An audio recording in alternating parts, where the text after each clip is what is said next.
When it comes to improving literacy in the early grades, many school districts have a struggle, including Boston. That's why some advocates are calling for state legislation that would give schools more resources for screening and intervention. To tell us about the Early Literacy Act is the executive director of Stand for Children Massachusetts, Ranjini Govender. Thank you very much for being with us, Ranjini. Thanks so much for having me. First of all, talk about why literacy itself is so crucial.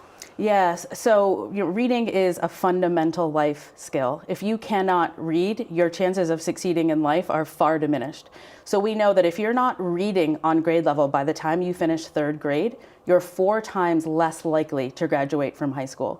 And so the literacy crisis that's facing Massachusetts today is the most fundamental education issue that we have facing us. Well, what I know from working in Boston here is that we have had all this increased investment in early education in recent years, more extended learning time, reading campaigns, and yet third grade reading scores, they're not going up. And I think this is not just Boston we're talking. What's going on? Yeah, so across the state, 53% of Massachusetts children in third grade, no matter where they live, are not reading proficiently at the end of third grade. It's a multifaceted problem, but a key way to change the outcome is to find students earlier. So making sure that we're screening kids earlier on. So when they get to kindergarten, first grade, second grade, make sure that we're screening them so that our resources can be most targeted to the kids who need it the most. So that's a key thing that we're not quite good at right now as a state. Well, a lot of the students in Boston and gateway cities, they come from immigrant families, so I imagine there's going to be limited English proficiency, but is that the only thing to screen for? I mean, what else has to be screened for? Yeah, so learning to read is a complicated brain process. I do not claim to know too much about the brain science behind it. But once we can get a good screener in place, so different districts are doing different things, we can screen for other issues such as learning disabilities, or is a kid simply struggling because they need more phonemic awareness, how to put the letters T, H, E together. So it's a fairly simple process that could screen for many different issues, including English language learners who might need extra supports in certain areas, kids with learning disabilities that might need extra supports, and then simply kids who just need a little bit of extra attention in a few areas to catch up. What does literacy mean exactly? Because we're into this sort of a post-print age now. And when I was a kid, there were magazines around the house. There was a daily newspaper, maybe 2 daily newspapers. There were some books. I mean, we don't live that way anymore. Yeah, no doubt access to books is a huge issue. So when you have a new parent, making sure that the baby's picking up books and even understanding what it is to turn a page. But no doubt literacy skills are changing as we become a more digital society. So literacy at its heart means the ability to read words and then comprehend those words. So we talk a lot about reading comprehension and context. So when we get to third grade, kids are expected to read a story, understand the main topic, understand the theme. And so literacy is not just about being able to read words, it's also about the context and the comprehension. But it sounds like it's also kind of labor intensive. You can't just have a kid doing an exercise on a computer. You've got to have some person, an adult probably, in conversation. I mean, doesn't that add up in a way? It absolutely adds up. And so when it changes over time what a child needs. So in the early years, a child needs to be pointed to, talked to, be given books to interact with. They also need to be spoken to so that words have some sort of meaning.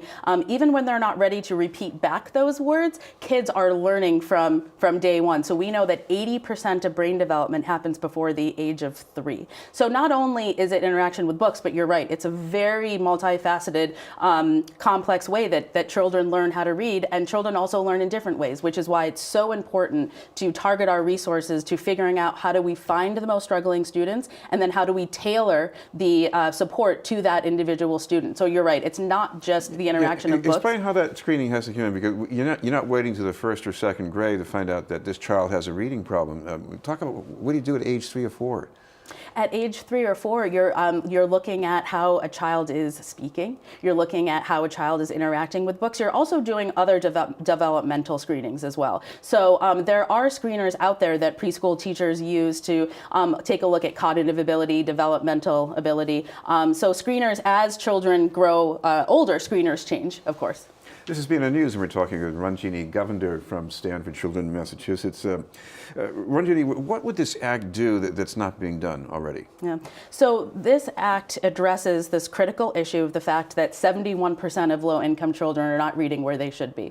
And so the Early Literacy Act would direct much needed resources to the kids that need it the most. So we know, again, we need to find kids earlier. We need to tailor interventions for those kids. And first and foremost, we need to support our educators and support our schools. So the Early Literacy Act would provide funding for schools that would be targeted to early literacy, grades K through 5. Now, of course, you're competing for attention up in the State House with some other pieces of legislation. You know, there's a lot of concern these days about funding gaps between poor districts and less poor districts. Yes. And, you know, cities like Boston say, yeah, we're losing state aid. I mean, is there room for a new program to take care of a new program? Yes. So the Early Literacy Act, at its very heart, is a funding piece of legislation. So there's no doubt that schools right now are under-resourced.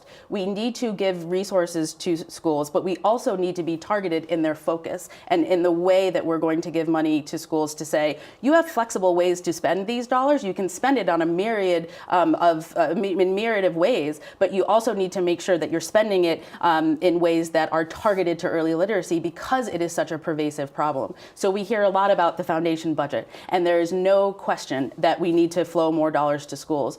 So at its very heart, the Early Literacy Act is a way to provide more funding to school districts. Because the other thing I wonder about here is how you incentivize local districts to take advantage of a resource. Is that somehow worked into this bill? Yes, absolutely. So very early on, as we were thinking through this bill, we went to a variety of stakeholders and were very transparent about here's the outcome from your perspective. So meaning if you're a teacher or a superintendent or a fellow advocacy group or a legislator, from your perspective, what is the best way to draft this legislation so that it has the best political chance of moving forward as well.